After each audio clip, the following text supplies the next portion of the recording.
Berjumpa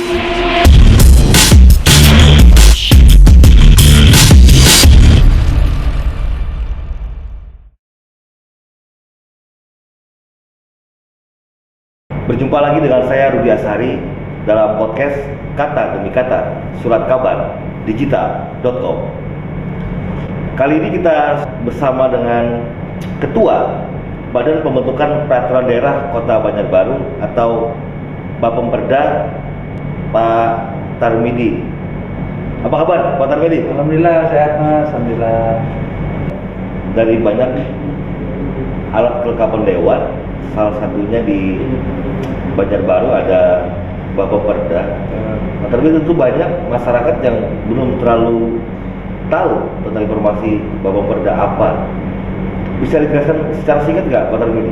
Siap. Jadi yang namanya Bapemperda itu adalah semua peraturan daerah itu wadahnya di Bapemperda. Digodok semua di sini. Digodok di sini. Sebelum jadi peraturan daerah. Sebelum jadi peraturan daerah harus ada usulan dari pemerintah kota, dalam hal ini eksekutif, dan juga ada usulan dalam hal ini dari legislatif, yaitu inisiatif dari DPR. Berarti ada ini keinginan kami, ada keinginan dari eksekutif juga. Betul, ya? Ada dua. Jadi dari dua itu nanti kita kita sampaikan dalam rapat paripurna penyampaian Propemperda namanya. Oh, diparipurnakan juga Pak? Paripurnakan belum ya. Finishingnya ya? Belum finishing. Pak Tarmidi, ada target nggak di Banjarbaru? Ya, jadi bukan target ya, artinya raperda ya, sebelum jadi perda ya, raperda dulu ya, rancangan ya? Ya, rancangan. Itu diusulkan oleh eksekutif dalam hal ini pemerintah kota, juga ada usulan dari legislatif dalam ini DPR. Nah, sebelum itu dimasukkan, kita tanya dulu dengan pihak eksekutif. Kira-kira perda mana? Mau dibikin perda apa dari pihak Anda? Oh, gitu. Atau ada perubahan, merevisi perda yang ada karena perdanya terlalu lama, tidak sesuai lagi dengan kearifan lokal. Dari DPR kawan-kawan dewan juga kita tanya, ada nggak dari usulan fraksi-fraksi terkait dengan raperda yang mau diangkat? Gitu. Berarti nggak selalu baru ya, Pak? Tidak selalu baru. Ada perda yang sudah lama, kemudian tidak relevan lagi dengan kondisi di Banjarbaru, harus dilakukan revisi. Ada revisi, karena perda itu umurnya minimal itu 3 tahun. Oh, ada umurnya? Ada. Jadi kalau 3 tahun nanti tidak sesuai dengan kearifan lokal, harus direvisi. Harus direvisi. Tetapi kadang-kadang ini kelalaian dari eksekutif. Sampai kenapa jadi mesti eksekutif Pak? Legislatif lalai? Bukan, begitu maksud saya, karena kita kan nggak merevisi ya. Oh gitu ya? Ya. Eksekutornya eksekutif ya? Iya, eksekutif itu lalai itu begini maksud saya. Sudah sekian tahun, 9 tahun nggak diajukan. Contoh misalnya perda terkait dengan kekayaan daerah, dalam aset daerah, dalam hal ini pajak restribusi lapangan tenis. Itu 9 tahun Mas. 9 tahun baru kita bahas sekarang ini. Satu hari, 1 kali main, 1 kali pakai, itu tarif restribusinya waktu itu 4.000. 4.000. Harusnya sekarang? Nah, sekarang diusulkan menjadi 40.000. Banyak. Sementara perbandingan dengan lapangan tenis di kabupaten kota lain masih jauh lebih murah. Masih di bawah. Masih di bawah. Berarti memang harus dilakukan revisi Pak ya? Betul, harus direvisi. Antara 4.000 dengan 40.000 masih tetap di bawah. Di bawah dibanding dengan lapangan tenis kabupaten lain. Pak, kemudian dari Bapemperda sendiri, Pak Tarmidi kerja sendiri atau ada tim Pak? Atau anggotanya ada berapa? Kita di Bapemperda itu ada 9 orang anggota. 9? Mewakili dari masing-masing fraksi. Oh gitu? Ya, jadi setiap fraksi ada perwakilan di Bapemperda. Tapi posisi Pak Tarmidi kan ketua nih. Siap. Ada proses nggak Pak? Oh iya. Bisa jadi ketua atau gimana? Atau diusulkan? Atau voting? Voting ya? Ya, voting. Pada saat itu kita pemilihan ada 9 fraksi ada 9, bukan fraksi ya, 9 anggota. 9 anggota ya? Perwakilan dari fraksi. Itu voting. Kebetulan alhamdulillah aklamasi memilih saya jadi ketua. Begitu ya? Ini amanah Mas. Udah Pak Tarmidi udah 2 apa 3 ya lupa saya. periode. Nah, Dua periode. Dua kali, dua bintang berarti ya. Dua bintang. Dua bintang Pak ya. Kalau polisi ya itu pangkatnya itu. Pangkatnya dua bintang Pak ya. Tapi kalau di dalam dua bintang itu istilahnya apa Pak? Di mana? Dua bintang katanya. Dua bintang itu dua periode. Oh gitu ya. Dua periode gitu maksudnya. Oke, berarti apa jadi pertimbangan yang sudah lama jadi DPR kemudian terpilih lagi bisa menempati posisi ketua Bapeda? Atau memang hasil keputusan bersama? Hasil keputusan bersama. Oh gitu ya. Ya saya pikir kawan-kawan di fraksi masing-masing melihat kemampuan, barangkali melihat kinerja dan lain sebagainya. Ini menjadi prestasi buat saya juga, dipercaya oleh kawan-kawan untuk menduduki posisi menjadi ketua Bapeda. Termasuk ngintip perda yang mandul Pak ya? Ya, kita harus tetap itu. Oke Pak Terpilih. Ternyata untuk proses pembuatan perda dari Raperda cukup alot dan rumit, tidak semudah tiba-tiba ini sebuah perda. Ternyata ada proses yang harus ditempuh Pak Tarmidi ya. Termasuk mungkin ada biaya Pak Tarmidi. Tidak hanya itu ya. Tidak hanya itu. Maksud saya begini, perda yang saya bilang itu rumit betul. Perda itu dari rancangan menjadi perda. Kalau itu perda baru, maka harus dibuat naskah akademik. Mesti ada itu. Mesti harus melibatkan akademisi dong. Melibatkan akademisi. Dan ini harus kita nanti ada dengan pendapat dengan masyarakat. Butuh waktu masukan. Butuh waktu berapa lama Pak Tarmidi untuk satu perda itu biasanya? Untuk satu perda itu sekitar 2 bulan. 2 bulan. NA-nya ya. Oh iya. Naskah akademia ya. Iya, NA-nya. Karena harus mengundang masyarakat, kemudian nanti diuji publik ya, publik. Kita mengundang juga kawan-kawan di dewan seluruhnya. Semua kita libatkan dalam rangka menjadi peraturan yang memang berkualitas. Nah kemudian Pak Tarmidi, misal ada perda baru nih, apakah ada pernah dilakukan misal di daerah lain sudah ada perda yang sama kemudian akan diterapkan di Banjarbaru atau dibikin raperdanya? Apa itu juga bagian dari proses pembuatan perda itu? Betul. Jadi yang namanya kita membuat perda, rancangan dulu kemudian jadi perda, itu tentu kita melihat kearifan lokal di sini. Cocok nggak ini perda ini kita terapkan di sini? Kalau nggak cocok, nggak sesuai kan nggak bisa. Nah kemudian kita lihat juga lirik ke daerah orang lain. Ada nggak perda itu sebagai pembanding kita?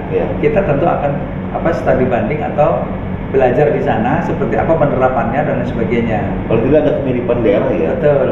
Kearifan lokal. Betul, kearifan lokal. Oke, Pak Tarmidi,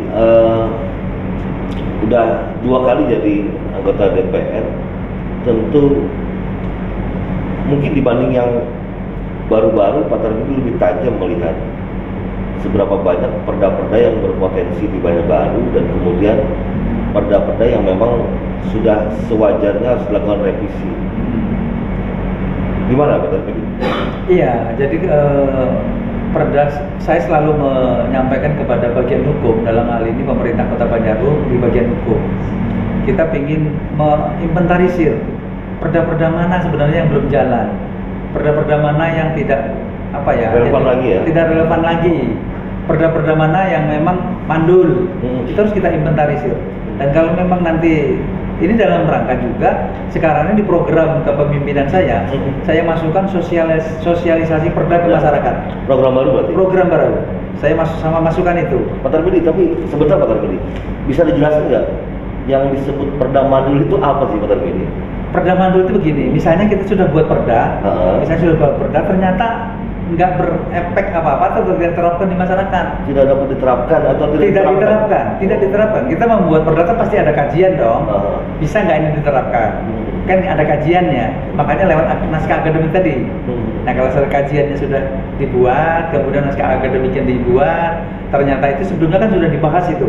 Bisa nggak ini dilaksanakan? Nah kalau kemudian menjadi perda, tentu ini sudah menjadi keputusan kita bersama antara pihak eksekutif dan legislatif. Nah kalau kemudian setelah kita sahkan dan nggak dijalankan, namanya kan mandul. Apa yang dilakukan DPR ketika melihat ada perda yang dianggap mandul? Oh kita dorong pemerintah kota dalam ini melewat lewat Bapak Perda, kita dorong supaya misalnya kalau mandul itu belum ada perwalinya misalnya, ya saya harus didorong supaya segera dibuatkan perwalinya. Apa fungsi perwali, Pak? Teknisnya di situ. Teknisnya di situ. Jadi perda ini hanya semacam kayak payung hukumnya, tidak bicara teknis. Yang menjabarkan dalam perwali. Menjabarkan di perwali tadi. Oh gitu ya. Misalnya pajak daerah. Itu restribusinya angka-angkanya di perwali. Di perwali mengatur semuanya. Mengatur di perwali. Termasuk besaran tarif. Betul. Ya kalau itu nggak muncul, nggak diperwalikan, mandul kan namanya. Masih banyak nggak Pak Tarmedi perda-perda di Banjarbaru yang nggak ada perwalinya? Banyak. Saya sudah bagian hukum saya tanya ke bagian hukum, katanya banyak. Tapi sampai sekarang saya belum dapat ini berapa jumlahnya. Tapi sudah dimintakan. Sudah saya minta. Saya belum dapat rekamnya belum dapat. Saya rekamnya belum. Tapi upaya itu sudah dilakukan ya, inventarisir perda-perda itu ya. Karena di program kita yang tahun ini kita bisa sosialisasi perda ke masyarakat, itu harapannya adalah masyarakat juga supaya tahu. Iya. Supaya tahu, dan untuk pembuatan perda ini biayanya luar biasa. Tidak murah, Pak ya. Tidak murah, karena DNA sendiri harus ada mengeluarkan dana. Kemudian dalam rangka pembahasan yang melibatkan masyarakat, kemudian melibatkan seluruh komponen di pemerintah kota, itu juga kan perlu biaya. Pak, kalau boleh warga kita informasikan ke warga untuk perda itu apakah ada nilai kisar pembuatan perda itu biayanya sama atau beda-beda? Beda-beda. Setahu Pak Tarmedi, karena antara perda yang baru dengan perda revisi pasti beda. Beda ya. Ya, kemudian pembahasannya, apakah pembahasan ini cukup sekian kali pertemuan atau dengan melibatkan siapa? Atau melibatkan sekian, kan nanti di lapangan itu. Di lapangan maksud saya pada saat pembahasannya alot perlu waktu lama untuk membahas. Tentu itu kan perlu biaya juga ya. Memerlukan biaya. Setahu seingat Pak Tarmedi paling besar di kisaran berapa gitu? Kalau kita nggak tahu ya secara teknis angka. Itu sekretariat ya? Sekretariat ya, sekretariat yang tahu. Kita nggak bicara itu. Yang kita sampaikan terkait dengan yang jelas biayanya cukup besar.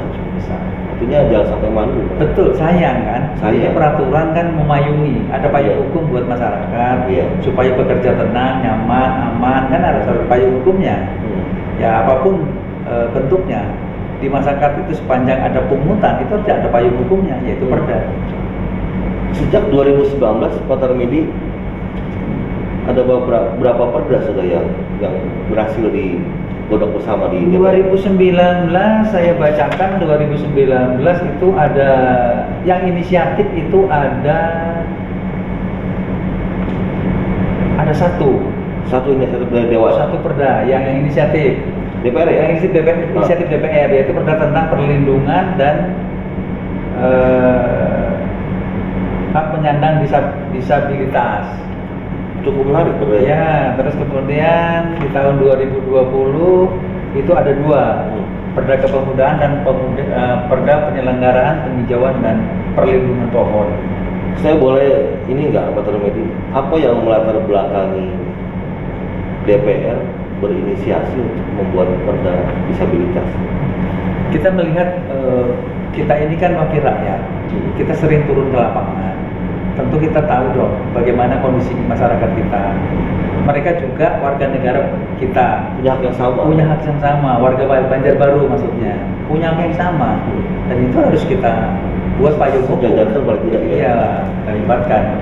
Apapun kan mereka punya hak sama. Berarti dalam perda itu apakah juga diatur soal fasilitas publik ramah disabilitas juga? Betul. Makanya di lapangan Murjani itu juga, lapangan Murjani ya. Iya. Itu kan kita buat trotoar itu ada jalur khusus untuk disabilitas. Iya, untuk disabilitas. Itu makanya itu salah satu contohnya. Perdanya baru ya? Perdanya baru, 2019. Belum banyak bisa diterapkan secara langsung karena pandemi juga Pak. Betul. Makanya ini kita dorong segera, kalau memang belum ada perwalinya harus kita dorong supaya ada perwalinya. Nanti di teknisnya kan ada di situ. Oke. Kemudian kalau untuk yang inisiatif dari eksekutif Pak Tarmedi yang kapan? Yang 2019. Oh, 2019 itu ada 2019 ada 14. Ada 14 raperda. Kok nggak seimbang? Lebih banyak inisiatif Pemko Pak?